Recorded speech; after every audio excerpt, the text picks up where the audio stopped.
Love हमारी life में काफ़ी इम्पॉर्टेंट ड्राइव है, पर इसे काफ़ी मिसअंडरस्टैंड किया गया है। एवोल्यूशन की वजह से हम नेचुरली वायर्ड हैं दूसरों के साथ ऐसे कनेक्शंस बनाने के लिए, और अगर हम कोई कनेक्शन नहीं बना पाते या फिर हमें रिजेक्ट कर दिया जाता है तो ऐसी सिचुएशन हमें काफ़ी लाइफ थ्रेटनिंग लगती है, क्योंकि बायोलॉजिकल और कल्चरल रीजंस की वजह से हमें ये समझाया जाता है कि सिर्फ एक लॉन्ग लास्टिंग रिलेशनशिप ही हमें फुलफिल्ड फील करा सकता है। यहाँ तक कि एक 75 इयर्स लॉन्ग स्टडी में ये चीज़ प्रूव भी हो गई कि लव एक हैप्पी और फुलफिलिंग लाइफ में काफ़ी इंपॉर्टेंट रोल निभाता है। पर ऐसा क्या है इस इमोशन में जो इसे इतना पावरफुल बनाता है?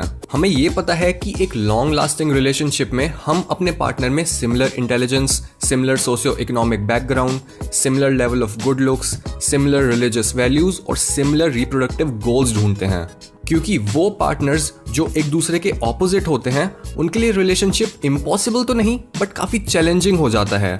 सो जब भी हम अपने जैसे किसी इंसान को देखते हैं हम उनसे काफ़ी अट्रैक्ट होते हैं। ऑल्दो सेम टाइम पर अगर हम 100 लोगों से मिलें और सारे के सारे ही हमारे से सिमिलर इंटेलिजेंस, सिमिलर वैल्यूज़ और गोल्स कैरी करते हैं तो हम उन सबसे तो प्यार नहीं करने लगते। Why? Because chemistry. Like literally हम जिन लोगों से अट्रैक्ट होते हैं वो हमारे केमिकल मैसेंजर्स को कुछ इस तरह से मैनिपुलेट कर देते हैं कि हम किसी और चीज़ पर फोकस ही नहीं कर पाते। और इस प्रोसेस में हमारे 4 डिफरेंट केमिकल मैसेंजर्स इन्वॉल्व होते हैं, यानी सेरोटोनिन, डोपामीन, टेस्टोस्टेरोन और एस्ट्रोजन। यहाँ पर हर एक सिस्टम एक डिफरेंट सेट ऑफ ट्रेट्स को रिप्रेजेंट करता है और हर इंडिविजुअल एक सिस्टम को बाकियों से ज़्यादा एक्सप्रेस कर सकता है। इसके साथ ही ये चारों बायोकेमिकल्स ह्यूमंस के 3 मेन ब्रेन सिस्टम्स को इन्फ्लुएंस करते हैं जो हमें मेट या फिर रिप्रोड्यूस करने के लिए मोटिवेट करते हैं। ये ब्रेन सिस्टम्स हैं सेक्स ड्राइव, रोमांटिक अट्रैक्शन और अटैचमेंट। सेक्स ड्राइव ये वो फंक्शन है जिसमें हम सेक्सुअल प्लेजर को क्रेव करते हैं, और ये ब्रेन सिस्टम एक टाइम पर मल्टीपल पार्टनर्स पर फोकस्ड रह सकता है। रोमांटिक अट्रैक्शन जिसमें हम एक इंसान के लिए ऑब्सेशन और पैशन डेवलप कर लेते हैं। अटैचमेंट ये वो होता है जो हमें एक इंसान के साथ लॉन्ग टर्म तक रहने पर सेंस ऑफ काम और सिक्योरिटी फील कराता है। एक अमेरिकन एंथ्रोपोलॉजिस्ट हेलन फिशर के हिसाब से ये तीनों ब्रेन सिस्टम्स काफ़ी अलग अलग रीजंस के लिए इवॉल्व हुए हैं। फॉर एग्जाम्पल, सेक्स ड्राइव हमें लोगों की एक वाइड रेंज में से अपने पोटेंशियल पार्टनर्स चूज करने के लिए हेल्प करती है। रोमांटिक अट्रैक्शन हमें एक इंडिविजुअल पर फोकस करने के केपेबल बनाता है, और अटैचमेंट से हम अपने पार्टनर को लंबे टाइम तक लव और टॉलरेट कर पाते हैं ताकि हम उनके साथ अपने बच्चों को बड़ा कर सकें। ये तीनों ब्रेन सिस्टम्स आपस में काफ़ी कॉम्प्लिकेटेड वेज में काम कर सकते हैं। लाइक एक न्यूली फाउंड लव में ज़रा से टाइम के बाद ही हमें उनका हर मूव, उनकी हर बात सेक्सुअली अट्रैक्टिव लगने लगती है। ये इसलिए होता है क्योंकि रोमांटिक लव के टाइम पर हमारा डोपामीन इंक्रीज होता है, और डोपामीन पॉजिटिवली कोरिलेटेड है टेस्टोस्टेरोन सिस्टम के साथ, और जब टेस्टोस्टेरोन इंक्रीज होता है तब हमारी सेक्स ड्राइव भी इंक्रीज होती है।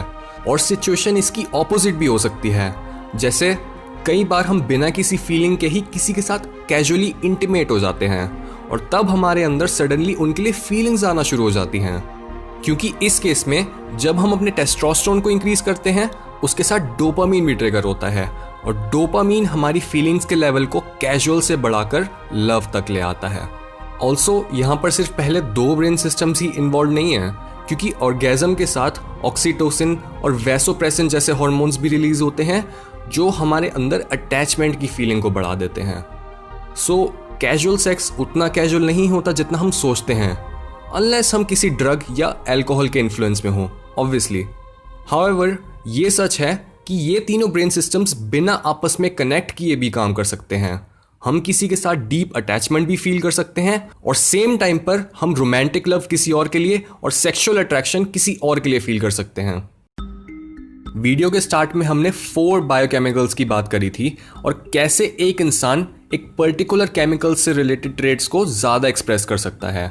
और अब हम बात करेंगे कि कैसे ये न्यूरोट्रांसमीटर्स और हार्मोन्स हमारी पर्सनैलिटी और मेट चॉइस को अफेक्ट करते हैं। फर्स्ट ऑफ ऑल हमें ये पता लगाना पड़ेगा कि हमारे में कौन सा ब्रेन सिस्टम डोमिनेंट है, और ये पता लगता है एक पर्सनैलिटी टेस्ट से, जो आप डिस्क्रिप्शन में दिए लिंक के थ्रू पूरा कर सकते हो।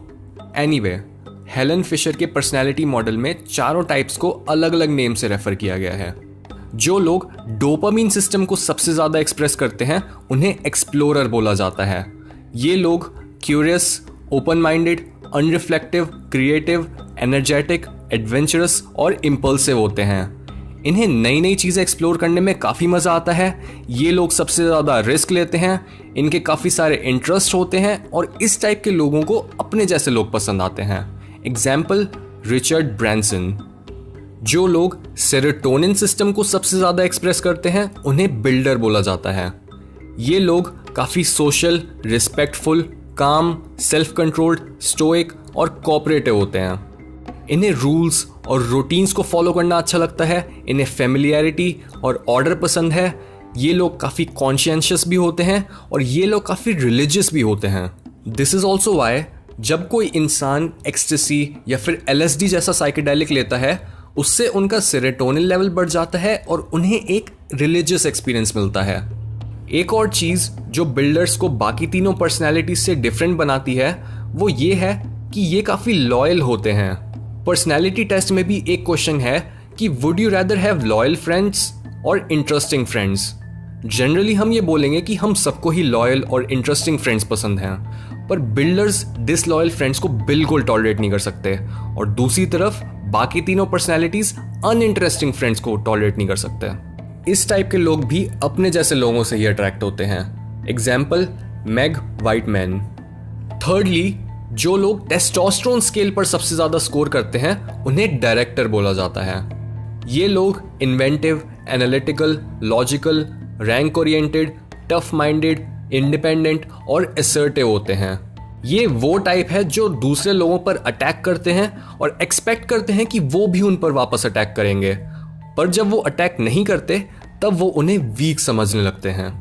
इस टाइप के लोग अपने से ऑपोजिट टाइप के पार्टनर चूज करते हैं। एग्जाम्पल स्टीव जॉब्स और हिलरी क्लिंटन। लास्टली, जो लोग एस्ट्रोजन स्केल पर सबसे ज़्यादा स्कोर करते हैं उन्हें नेगोशिएटर बोला जाता है। ये लोग इंटुइटिव, होलिस्टिक, एम्पैथिक, इमेजिनेटिव और लॉन्ग टर्म थिंकर्स होते हैं। इसके साथ ही ये लोगों को रीड करने में भी काफ़ी अच्छे होते हैं। नेगोशिएटर्स भी डायरेक्टर्स की ही तरह अपने से ऑपोजिट टाइप के पार्टनर चूज करते हैं। Example bill Clinton. Also remember that हम एक टाइम पर एक से ज़्यादा ब्रेन सिस्टम्स को भी एक्सप्रेस कर सकते हैं और चार्ल्स डार्विन काफ़ी अच्छा एग्जाम्पल है डोपामीन और एस्ट्रोजन के कॉम्बिनेशन का, क्योंकि नेचुरल सिलेक्शन जैसी कॉम्प्रिहेंसिव थ्योरी बनाने के लिए हमें क्रिएटिविटी, ओपन माइंडेडनेस और क्यूरियोसिटी चाहिए जो डोपामीन सिस्टम के ट्रेट्स हैं, और चीज़ों को कनेक्ट करना, इमेजिनेटिव होना, होलिस्टिक थिंकिंग रखना, ये सारे एस्ट्रोजन सिस्टम के ट्रेट्स हैं। 2011 और 2012 में पब्लिश हुई एक स्टडी में देखा गया कि क्या लॉन्ग टर्म मैरिड कपल्स का ब्रेन डाइवोर्स्ड कपल्स के ब्रेन से कुछ डिफरेंट होता है जिससे वो लंबे टाइम तक साथ रह पाते हैं। डिफरेंसेस कंपेयर करने के लिए उन कपल्स को लिया गया जो 20 ईयर्स से भी ज़्यादा टाइम के लिए मैरिड थे। एक्सपेरिमेंट 2 बार हुआ और दोनों एक्सपेरिमेंट्स के बीच ऑलमोस्ट 4 ईयर्स का गैप था, और जब सेकेंड एक्सपेरिमेंट हुआ उस टाइम तक 50% कपल्स सेपरेट हो चुके थे, बट जो कपल्स अभी भी साथ थे और हैप्पी थे उनके ब्रेन में 2 चीज़ें कंसिस्टेंट थी। फर्स्ट ऑफ ऑल, उनके ब्रेन में अपने पार्टनर को देख के अभी भी उतना ही डोपामीन रिलीज हो रहा था जितना कि न्यू कपल्स में होता है, और सेकेंडली रिसर्चर्स ने उनके वेंट्रल मीडियल प्रीफ्रंटल कॉर्टेक्स में भी एक्टिविटी को मेजर किया। ये फाइंडिंग काफ़ी शॉकिंग थी क्योंकि ये ब्रेन का वो पार्ट होता है जो नेगेटिव जजमेंट को कम रखता है, और इसे पॉजिटिव इल्यूजन्स भी बोला जाता है।